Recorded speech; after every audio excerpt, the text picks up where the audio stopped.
भजी कोणाला आवडत नाही असं होणारच नाही आणि भजी जर बघितली ना तर लगेचच पटकन असं तोंडाला पाणी सुटते.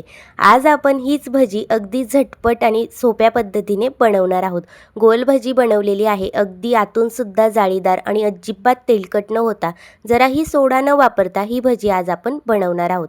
चला तर मग रेसिपी बघूया. त्यासाठी आपण एका बाउलमध्ये एक मोठी वाटी बेसन पीठ टाकलं. त्यानंतर यामध्ये आपण पाणी टाकून घेतलं. एकदमच पाणी ओतायचं नाही, थोडं थोडं करून टाका म्हणजे पातळ होत नाही.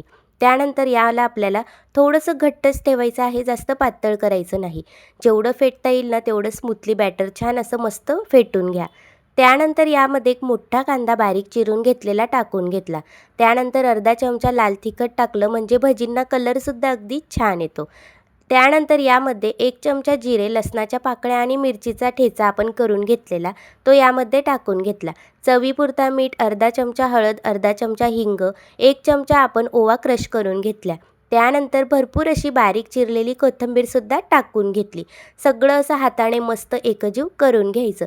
जेवढं फेटता येतं ना तेवढं फेटून घ्यायचं. थोडंसं घट्ट वाटल्यास अजून थोडंसं 1 ते 2 चमचे पाणी यामध्ये टाकून घ्यायचं. सगळं आपण छान फेटून घेतलेलं. आता आपण कढईमध्ये तेल तर तापायला ठेवलेलंच होतं. तेच तेल आपण 1 चमचा कडकडीत गरम यामध्ये टाकून घेतलं आणि चमच्याने चटके नको लागायला म्हणून एकजीव करून घेतलं. त्यानंतर कढईमध्ये तर तेल तापतच होतं. यामध्ये आपण एक-एक या पद्धतीने भजी सोडून घेतलेली आहेत. पाहिजे तसे लहान मोठ्या आकाराच्या भज्या करा. अगदी खायला टेस्टी लागतात. तुम्ही बघू शकता भजी अगदी डबल फुलून वरती आलेली आहे आणि आपण यामध्ये जराही सोडा न वापरता बनवलेली आहे. सोडा अगदी जास्त खायचा नसतो, म्हणून जर आपण ह्या पद्धतीने भजी बनवली ना तर सोडा टाकायची तर गरजच नाही. पण भजीसुद्धा अगदी मऊसूत होते, कुरकुरीत राहते आणि फुगतेसुद्धा. बघू शकता छान तांबूस रंगाच्या येऊस्तर आपण भजी तळून घेतल्या. भजी नेहमी मंद आचेवरच तळायची, अजिबात गॅसचा फ्लेम हाय करायचा नाही, नाहीतर आतून कच्ची राहते. वरूनसुद्धा कुरकुरीत होत नाही आणि लगेचच नरमसुद्धा पडते. या पद्धतीने जर तुम्ही ही भजी बनवली ना तर अगदी खूप वेळ कुरकुरीतसुद्धा राहील. पुढे जाऊन सणवार येत आहेत, मस्त होळी, गुढीपाडवा वगैरे भरपूर सण आहेत. होळीलासुद्धा पुरणपोळी बनवतात. त्यासोबत भजी ही चव तर वाढवणारच ना आणि ताटाची शोभासुद्धा वाढते. भजींशिवाय तर पुरणपोळीला चवच नसते. म्हणून तुम्ही ह्या पद्धतीने ही कांदा भजी किंवा मग गोल भजी म्हणू शकतात, ही आपण ह्या पद्धतीने बनवू शकतो.